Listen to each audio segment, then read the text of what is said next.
بسم اللہ الرحمن الرحیم۔ السلام علیکم۔ سعودی عرب کی قدیم ترین مساجد کی فہرست میں مسجد الغمامہ کو ہمیشہ اسلامی تاریخ کی یادگار سمجھا جائے گا۔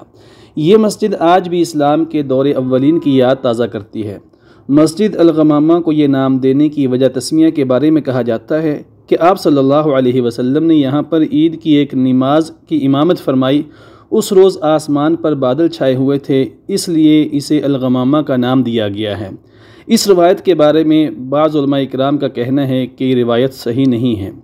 اس کے علاوہ اسی جگہ رسول اللہ صلی اللہ علیہ وسلم نے حبشہ کے بادشاہ نجاشی کی غائبانہ نماز جنازہ ادا فرمائی تھی۔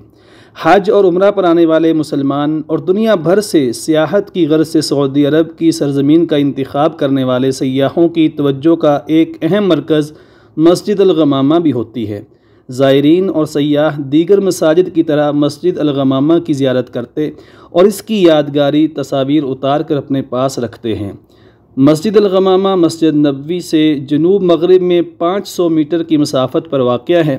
اس مسجد کا شمار حجاز کی قدیم ترین مساجد میں ہوتا ہے۔ یہی وجہ ہے کہ یہ مسجد سعودی عرب کے ثقافتی ورثے کا حصہ ہے۔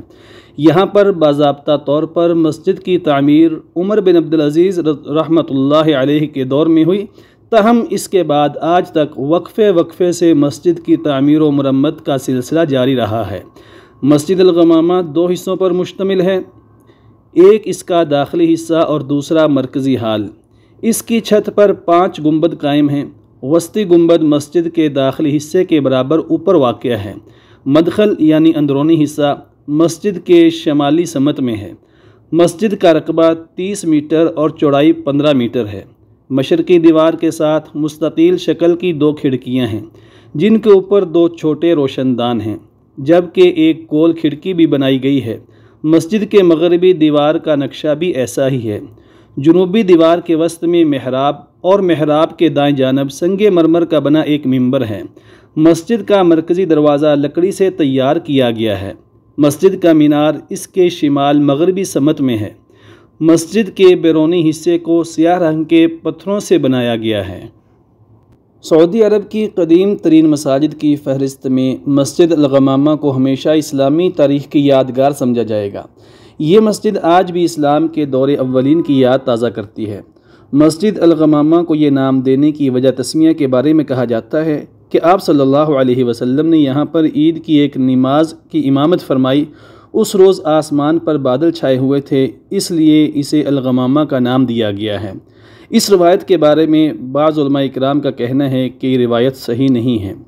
اس کے علاوہ اسی جگہ رسول اللہ صلی اللہ علیہ وسلم نے حبشہ کے بادشاہ نجاشی کی غائبانہ نماز جنازہ ادا فرمائی تھی۔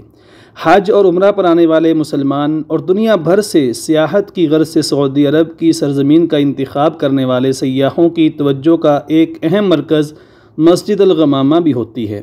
زائرین اور سیاح دیگر مساجد کی طرح مسجد الغمامہ کی زیارت کرتے اور اس کی یادگاری تصاویر اتار کر اپنے پاس رکھتے ہیں۔ مسجد الغمامہ مسجد نبوی سے جنوب مغرب میں 500 میٹر کی مسافت پر واقع ہے۔ اس مسجد کا شمار حجاز کی قدیم ترین مساجد میں ہوتا ہے۔ یہی وجہ ہے کہ یہ مسجد سعودی عرب کے ثقافتی ورثے کا حصہ ہے۔ یہاں پر باضابطہ طور پر مسجد کی تعمیر عمر بن عبدالعزیز رحمۃ اللہ علیہ کے دور میں ہوئی، تاہم اس کے بعد آج تک وقفے سے مسجد کی تعمیر و مرمت کا سلسلہ جاری رہا ہے۔ مسجد الغمامہ 2 حصوں پر مشتمل ہے، ایک اس کا داخلی حصہ اور دوسرا مرکزی ہال۔ اس کی چھت پر 5 گنبد قائم ہیں۔ وسطی گنبد مسجد کے داخلی حصے کے برابر اوپر واقع ہے۔